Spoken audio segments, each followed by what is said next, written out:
Welcome back to another YouTube video, and today we're talking about tiered link building. It's a very, very common question I get asked, and I am joined with Karl.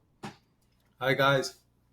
So right now we've got two websites we've pulled up each, or one website that we've pulled up each, and we're going to be digging into one thing that they're doing commonly on two completely different industries, but they're both ranking very, very well. So, Karl, if you want to show your website first. Sure.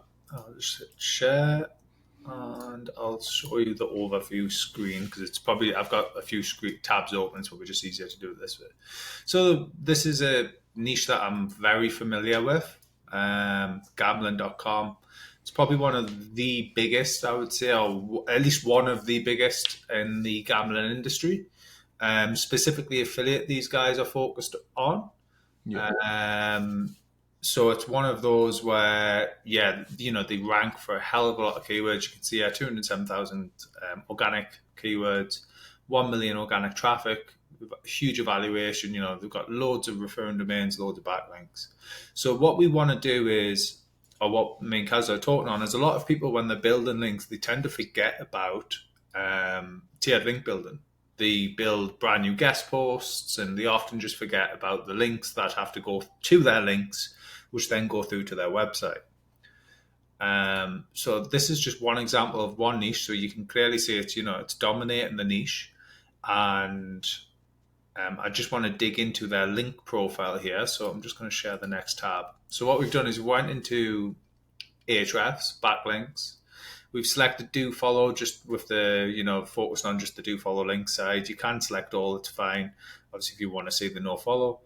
Backlink type in content, DR from a range of 20 and above. Hopefully that's eradicating a lot of the, the poorer quality sites and sort of image aggregate sites and kind of the spammy sites basically. And then if you click the more filters section, this bit isn't usually there. You click more filters, click referring domains, and then just say from one. And what this will do is it'll filter out their links and show whether or not they are actually building links that have links to them or building tiered links to their profile. So you can see here, if we select referring domains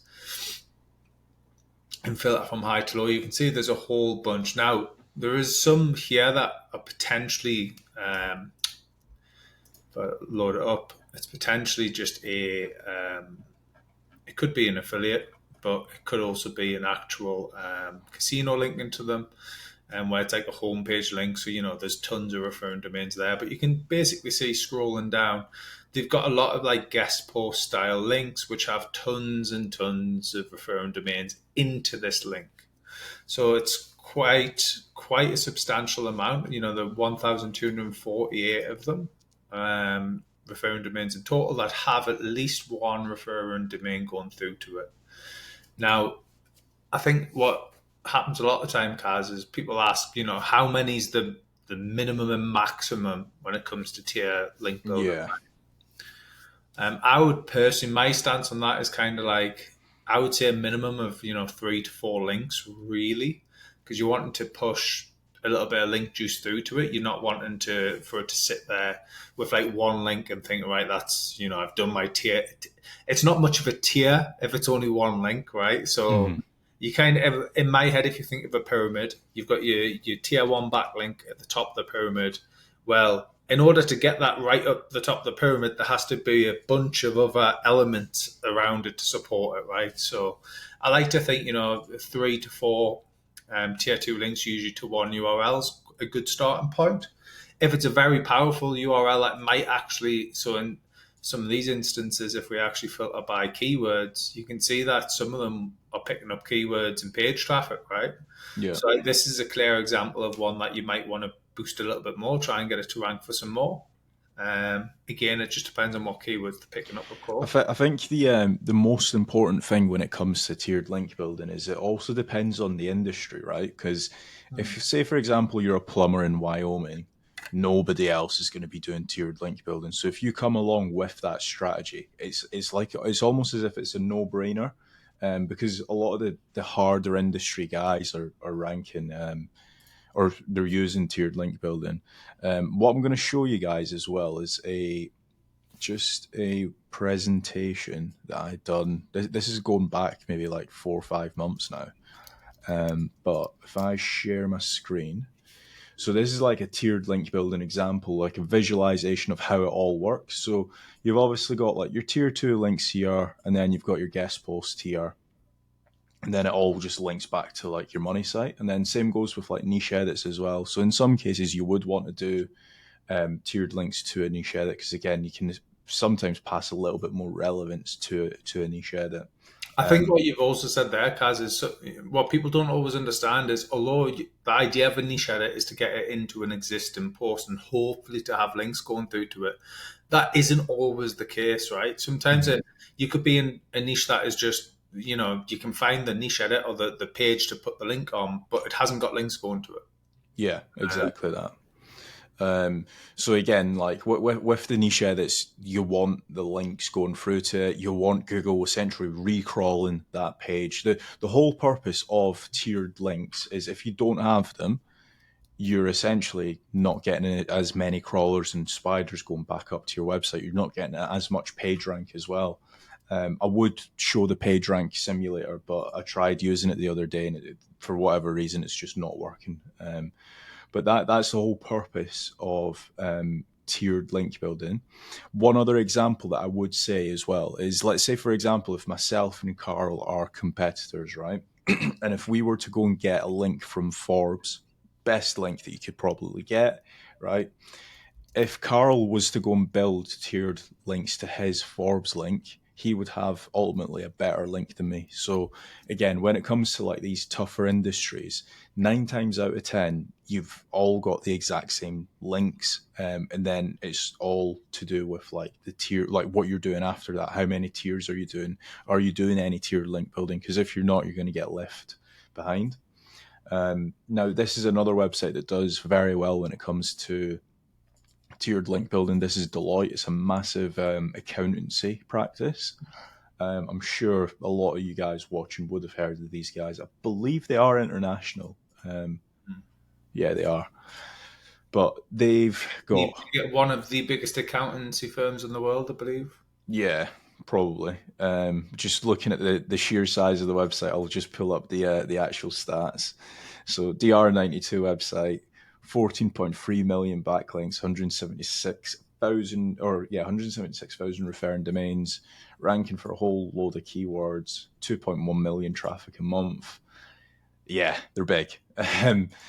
So one thing I've done is I've just went to backlinks, do follow, in content, DR20 and above. And if I go to referring domains of at least 1 and above, so we're currently looking at 206,000, and this is probably going to get dropped down to. This is when Ahrefs just dies on me. This is when it's going to come up saying you've used all the credit. Yeah, I'm waiting for that actually. So we've got 71,000 links that have got at least one referring domain. So that's almost what, like 35% of that? Yeah, just around 30, that. 35%. It's a huge amount. If they had 30,000 more, they'd be half. So yeah, it's probably about 35% of their entire backlink profile. Now, one thing that I would be doing, and I don't know how you pick your backlinks, but if we were to just remove, let's say, 0 and 0, right? So we only want to look at links that don't have any tiered links pointing through to it. So, for example, if I was to pick research carried by Deloitte, I wonder what would be like a money keyword for these guys, because it's a little bit hard because they're trying to rank in every single country. I might actually pick gambling.com because I understand all the languages that they're trying to rank for. What you could do is you could narrow it down to the /US element on the Deloitte there, because obviously they've got multiple link. I could have done that. That would have been a smarter Bash decision. UK. But we're looking at gambling.com now anyway, right? We'll move So back. Yeah. we'll move back. I might actually look at Deloitte in a second. But um, I don't know about you, Karl, but whenever I'm doing tiered links, is one thing that I always look at is obviously the page that it's coming from, and then the anchor. So if say for example this was a brand new client that had come to me saying like, "Hey Kaz, I need a custom link building plan," I would say, right, no worries. Let's take a look at what you are currently ranking for. So for example, gambling.com, they obviously want to rank for like casinos, right? I would then pick casinos as the anchor and then click show results.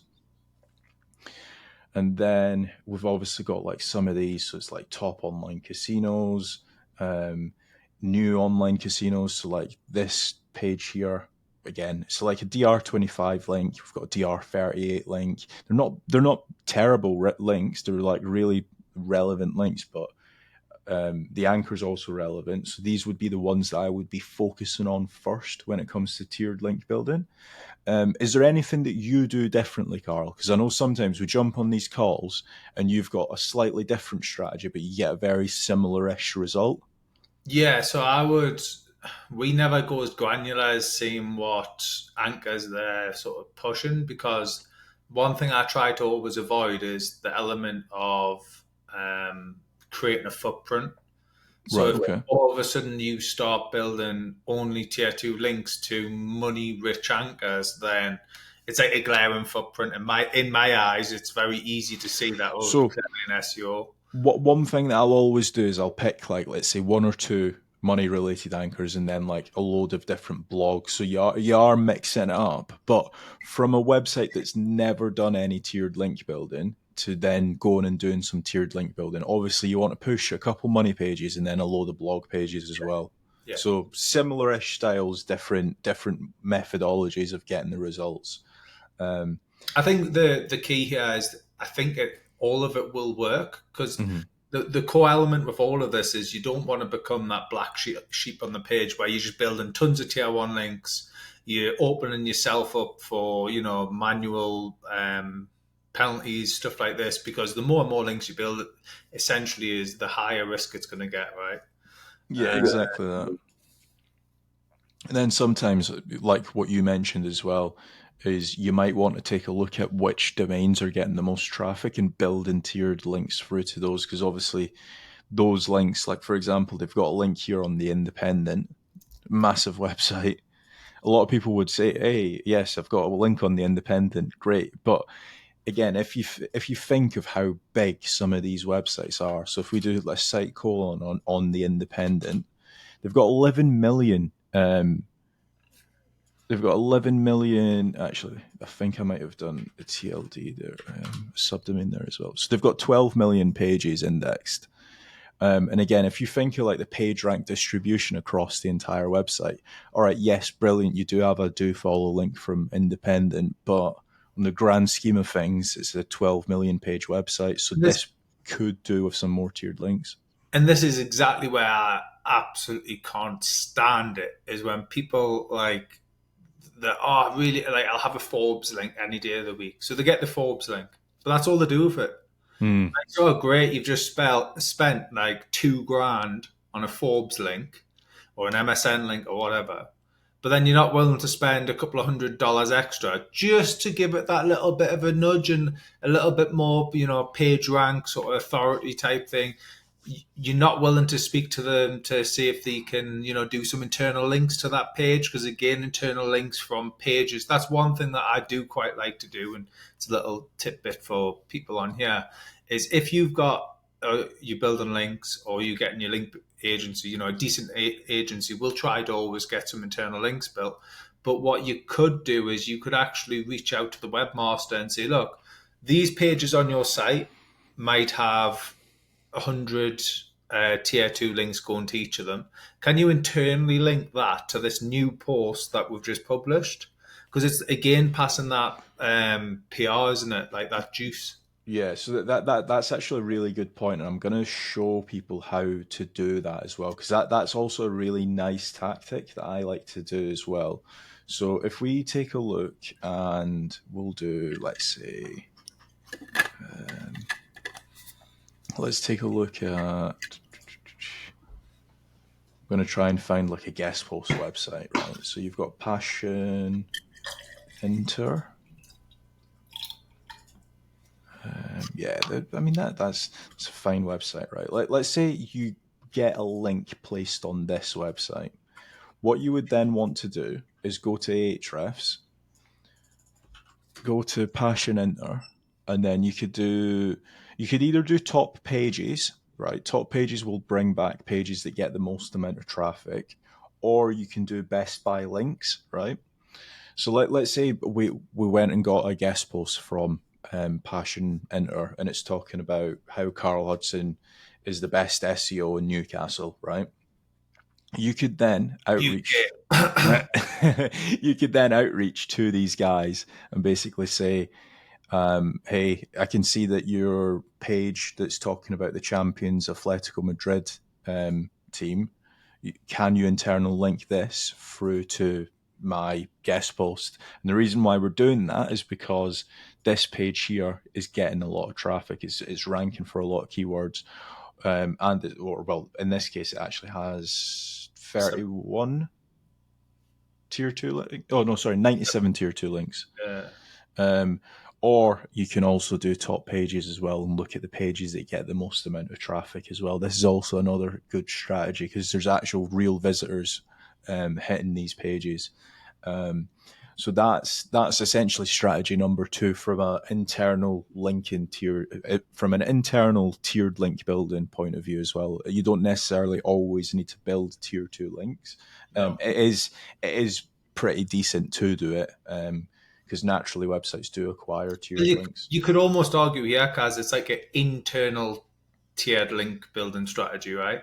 Yeah, you could do So that. you are actually building, because you are technically building links, but you're actually doing it internally on the website. Yeah. So Out of curiosity, because you deal with the team a lot more on the day-to-day side of stuff with Searcheroo, if, yeah, say, for example, we did want a guest post on this website, and let's say we landed the guest post, right? Whatever, it's uploaded. Would typically webmasters charge you more for a guest post? so that sometimes Sorry, for an internal link. Yeah, so that sometimes just all depends on the relationship of the webmaster. We have seen, it does cost usually because it costs them a little bit more time, right? Mm-hmm. Some webmasters are quite willing, and usually they're the ones who I tend to find the ones who charge the most are usually willing to get it over the line. The ones who are cheaper tend to be like, well, it's going to cost you X, Y, and Z more, right? Yeah, Because I well, it's think like that's our team do is we don't go as granular. You can go that granular. Obviously, if it was our own website, we might go that granular with it. But one of the strategies we kind of do is we kind of just leave it up to the webmaster to, we say, this is the post, this is what it's about. Can you just pick some of your pages on your site that you think are a good fit? Because at the same time, like, I don't like to dictate to the webmaster. And if you think everyone's going to be looking for the most powerful pages if they start doing that strategy, so then it becomes quite a spammy strategy, right? yeah. Again, it's just that mitigation of footprints. Mm-hmm. Yeah, definitely. I think what people need to bear in mind when they are doing this strategy, when it's tiered link building from external or tiered link building from internal as well, is if you're focusing on the internal link building, I wouldn't necessarily dictate to the webmaster, oh, I definitely want an internal link from this page. I would just ask for internal links and just try and make the internal links as natural as possible, like how you would do SEO for your own website. Another good point on that as well is like what we sometimes do is, would it be possible to internally link to this post? Some of our suggested posts would be this, that, and other, Yeah. because that way you're not saying I want it from this, that, and the other, but you're saying that we'll save you that time. We've already done this research. Mm-hmm.